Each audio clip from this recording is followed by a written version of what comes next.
normally breakfast is from 6:30. We're going to leave at 7. You want to bring with you shoes for walking in the water, and either shorts or you don't need a bathing suit, just shorts is enough. The water is going to get up to your shins most of the time, and then there's going to be 2 places where it dips a little bit and it's going to get up to your thighs, more or less. So you're going to want to have water shoes. What I do is I just walk with my pants. It's hot outside, it's going to dry off anyhow afterwards. Yeah. So that's what I do.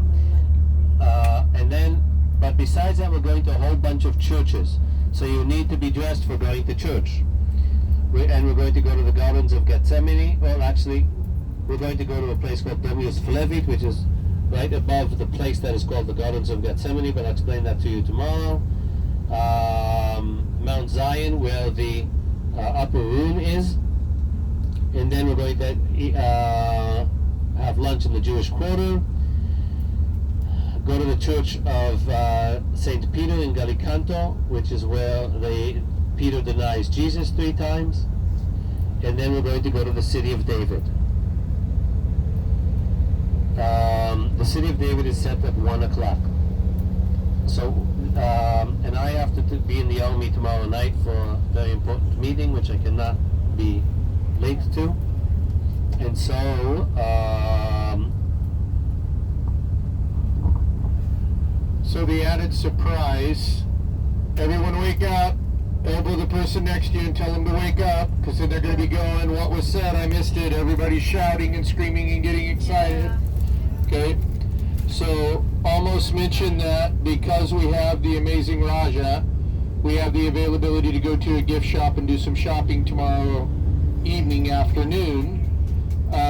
But that particular place, before we go there, we're going to go see the Shepherd's Fields in Bethlehem, and then we will be going to Bethlehem, which is also not on your schedule, okay? Woo! So you'll get to see the Shepherd's Fields, and then we're going to go to a shop that Raja knows to be able to shop for a little while, and then we'll come home. So you need to go, Raja, Raja, Raja, Raja, Raja, Raja, Raja, Raja, Raja.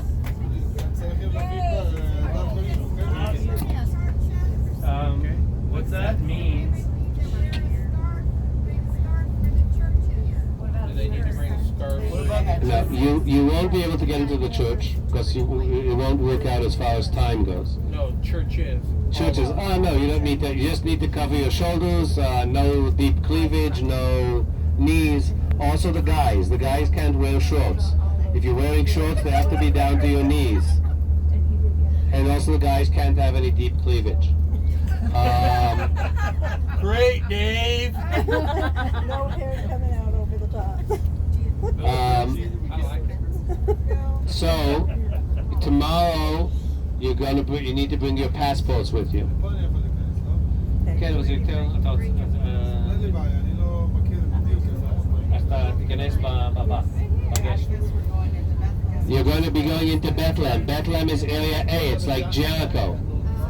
Okay, so you're going to be going to Bethlehem. What I suggest you do, when you go to the hotel now, there's going to be a shop at the hotel.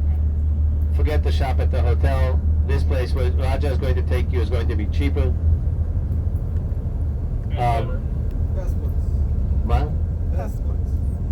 So you got to bring your passports with you in the morning because you're going into area A. You're going into the Palestinian National Authority.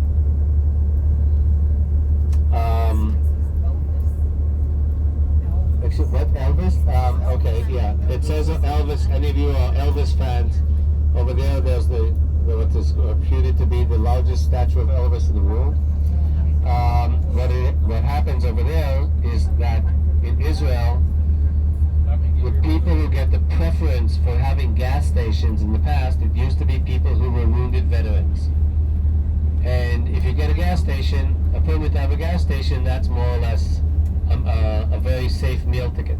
And the guy who got that one was wounded in '67, liberating or capturing, occupying, whatever you want, Jerusalem. And he is an Elvis freak. So we made an Elvis restaurant. And it's shaped like a diner. And they say that, and they make the hamburgers the way Elvis Elvis used to make them, and so on. So, That's interesting. and all of the mugs have Elvis's face on them, or images of Elvis. Everything is Elvis. So you need to bring your passports with you. You need to bring some water shoes for walking around in the water. You need to bring other clothes that can cover yourself and you can be modest. You need to bring other shoes to walk around in Jerusalem because we're going to be doing a hefty amount of walking tomorrow in Jerusalem. Did you guys bring flashlights? Yes. Yes, you're going to need your flashlights tomorrow. On the left-hand side is the town of Abu Ghosh, and if you look a little bit to behind you, you're going to see something that kind of looks like a Disneyland castle. Okay, that is a mosque. It's an interesting mosque. That's not typical of this region at all. You can see the Disneyland mosque. That is Chechenian. Why are the Chechenians building a mosque in Abu Ghosh? This, by the way, is one of the places that's considered to be Emmaus. So there's 3 places that is considered to be Emmaus. Emmaus, that's the place where Jesus meets the 2 people walking on the road. 3 people who meet, when Jesus meets 2 people walking on the road, and they're talking about the resurrection, and then Jesus says, "Hey, what are you guys talking about?" He says, "Oh, you didn't hear about Jesus who was resurrected in Jerusalem?" And so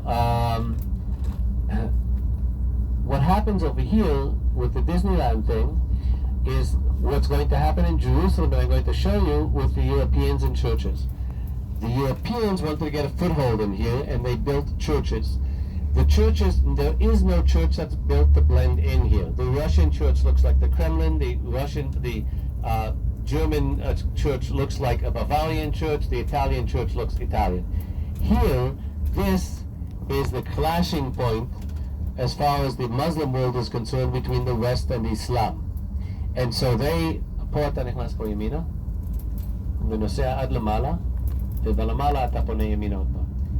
and so for them, all of the different Muslim countries want to get a foothold in here also. Why the Chechenians over here? Because this village over here of Abu Ghosh used to be ruled, the ruling family was the Abu Ghosh family. And they ruled this area there like the local regent for the Ottoman Turks.